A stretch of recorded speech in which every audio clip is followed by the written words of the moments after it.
Sisi lain seri 20. Shalom, salam sejahtera bagi kita semua.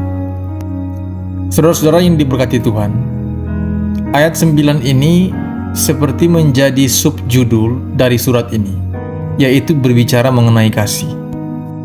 Paulus mengafirmasi atau menegaskan bahwa dosa yang paling sering terjadi di gereja adalah dosa kemunafikan. Kalau kita mau jujur, seringkali kita terlihat sopan, membantu dan tampaknya tulus, sementara di dalam hati kita penuh dengan kepura-puraan.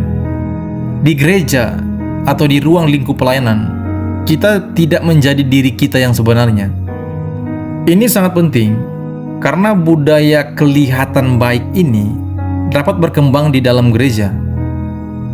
Kalau tempatnya bukan di gereja, kalau tidak ada jabatan gerejawi yang menempel, kalau tidak membawa atribut gereja, atribut ibadah, bisa saja budaya yang kelihatan baik ini sebenarnya hanyalah kedok yang menutupi budaya gosip, asumsi-asumsi buruk, hedonisme, suka pamer barang, yang semua akarnya adalah dosa.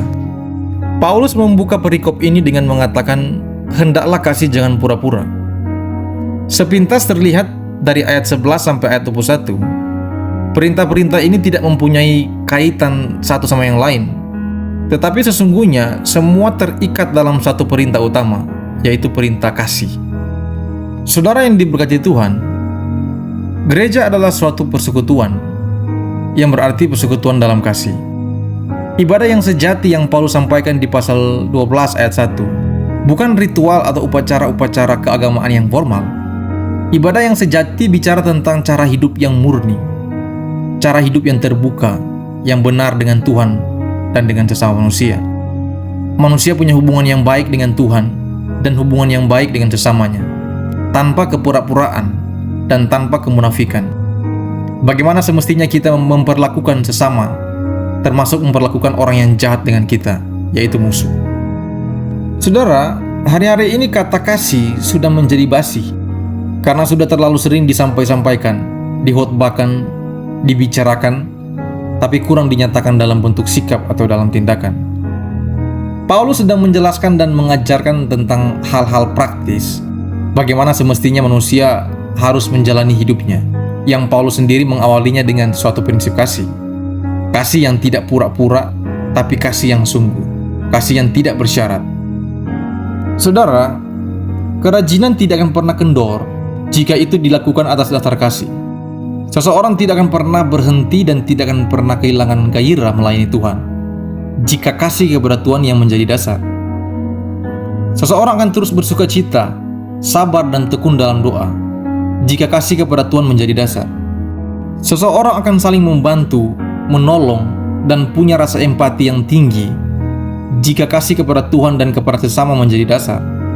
Seseorang tidak akan pernah membalas jahat dengan jahat jika ia punya kasih yang sungguh dan tidak pura-pura. Hidup rukun dan damai akan tercipta karena atas dasar kasih antar sesama. Nah saudara, inilah alasan mengapa Paulus membuka nasihat ini dengan kalimat hendaklah kasih itu jangan pura-pura. Paulus menetapkan fondasi ini di awal nasihatnya, dan pada ayat-ayat seterusnya ia menunjukkan seperti apa kasih itu. Bapak Ibu saudara-saudara yang diberkati Tuhan, ada risiko-risiko yang tidak bisa kita hindari sebagai makhluk sosial. Kita jelas akan membangun relasi, membangun hubungan komunikasi dengan orang lain. Di dalam komunikasi, bisa saja ada perbedaan-perbedaan pemahaman atau pikiran. Dan karena perbedaan-perbedaan itu, bisa jadi akan berakhir dengan perdebatan. Perdebatan-perdebatan ini yang seringkali jika tidak dihadapi dengan dewasa dan bijaksana, akan mengganggu dan merusak hubungan, yang akhirnya menjadi tidak baik dan tidak harmonis.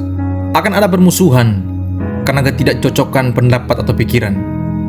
Akibatnya tidak ada lagi perdamaian dan tidak rukun lagi. Saudara, ini contoh umum yang terjadi di lingkungan sosial atau masyarakat kita. Tapi bisa jadi ini juga adalah contoh yang terjadi di lingkungan gereja. Ada kasih yang pura-pura yang terjadi atau sementara dipertontonkan di dalam gereja. Hanya karena tidak dewasa dan kurang bijaksana dalam menghadapi perbedaan pendapat, perbedaan masukan antara pelayan dengan pelayan, hamba yang satu dengan hamba yang lain, antara jemaat dengan jemaat, atau pelayan dengan jemaat, maka yang terjadi semuanya pura-pura, semuanya palsu. Ini yang Paulus maksud, kasih itu dasar, kasih itu jangan pura-pura. Jika kasih kepada Tuhan dan kepada sesama hilang, maka kejahatan datang. Tidak sehati sepikir, merasa dan menganggap diri pandai, lebih pandai dari orang lain, membalas jahat dengan jahat, dan tidak mau berdamai dengan orang lain. Perintah untuk mengasihi cenderung membuat kita merasa kurang nyaman karena menempatkan kita di pihak yang memberi, yang berkorban, yang merendah dan mengalah. Saudara yang dikasihi dan diberkati Tuhan, hiduplah dalam persekutuan kasih. Berinisiatiflah lebih dulu mengasihi orang lain dan mengasihi musuh kita. Hidup dalam perdamaian, memupuk perdamaian. Jangan membalas jahat dengan jahat, dan jangan dikalahkan oleh kejahatan. Semoga kita diberi kekuatan dan kesanggupan oleh Tuhan. Tuhan memberkati kita semua. Amin.